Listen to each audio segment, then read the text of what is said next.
আসসালামু আলাইকুম।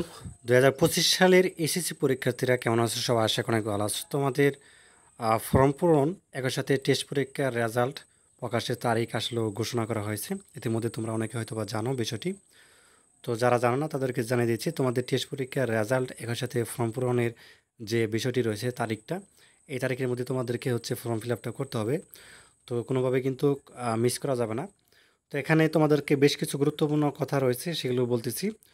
তো তার আগে আমরা ছোট্ট একটি অ্যানাউন্সমেন্ট আছে তোমাদের জন্য, সেটা একটু দেখে নেই। তো যাই হোক, তোমরা ইতিমধ্যে জানো যে এসএসসি ২০২৪-এর মতো ২০২৫ সালেও আমরা বিজ্ঞান, মানবিক এবং ব্যবসা শাখার জন্য অল সাবজেক্ট সাজেশন দিচ্ছি মাত্র ২০০ টাকার বিনিময়ে। সিকিউ এবং এমসিকিউ আনসার সহ থাকবে। সাজেশনটি হচ্ছে পিডিএফ ফাইল, তুমি হোয়াটসঅ্যাপ এই মুহূর্তে কিন্তু সহজে নিতে পারবে, ঠিক আছে? ১ মিনিটের মধ্যেই জাস্ট পেমেন্ট করার সাথে সাথে পেয়ে যাবা।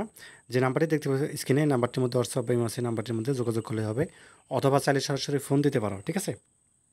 তো যা হোক, তোমাদের ২০২৫ সালের এসএসসি পরীক্ষা অর্থাৎ নির্বাচনী পরীক্ষা, যে টেস্ট পরীক্ষার ফলাফলটা কবে দিবে সেটি বলে দেওয়া আছে, এবং হচ্ছে তোমাদের একই সাথে ফর্ম ফিল আপের যে বিষয়টি সেটি কিন্তু বলে দেওয়া আছে, ঠিক আছে?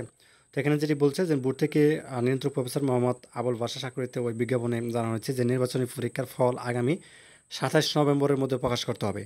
এটা কিন্তু বাধ্যতামূলক, মানে কোনো শিক্ষা প্রতিষ্ঠান কোনোভাবেই চাইলে কি ২৭ তারিখের উপরে যেতে পারবে না, অর্থাৎ ২৭ নভেম্বরের এর মধ্যেই প্রকাশ করতে হবে। এবং চাইলে কিন্তু এর আগেও প্রকাশ করতে পারে, ঠিক আছে? ২০ তারিখে বা ২১ তারিখ, ২২ তারিখ, হোয়াটএভার ইটস, তো যে কোনো তারিখে প্রকাশ করতে পারে। আর যেহেতু ফর্ম পূরণের যে বিষয়টা সেটা কিন্তু ১ ডিসেম্বর থেকে শুরু হচ্ছে, কাজের টেস্ট পরীক্ষার ফলটা আগে প্রকাশ করতে হবে। দেন হচ্ছে তোমার হচ্ছে, মানে টেস্ট পরীক্ষা কতজন শিক্ষার্থী পাশ করলে এই বিষয়টি দেখতে হবে। দেন হচ্ছে তোমার যে ফর্ম পূরণ শুরু হবে ১ ডিসেম্বর থেকে, ঠিক আছে? তো আশা করি বিষয়টি বুঝতে পারছো। তো ধন্যবাদ সবাইকে ভিডিওটি দেখার জন্য। আল্লাহ হাফিজ।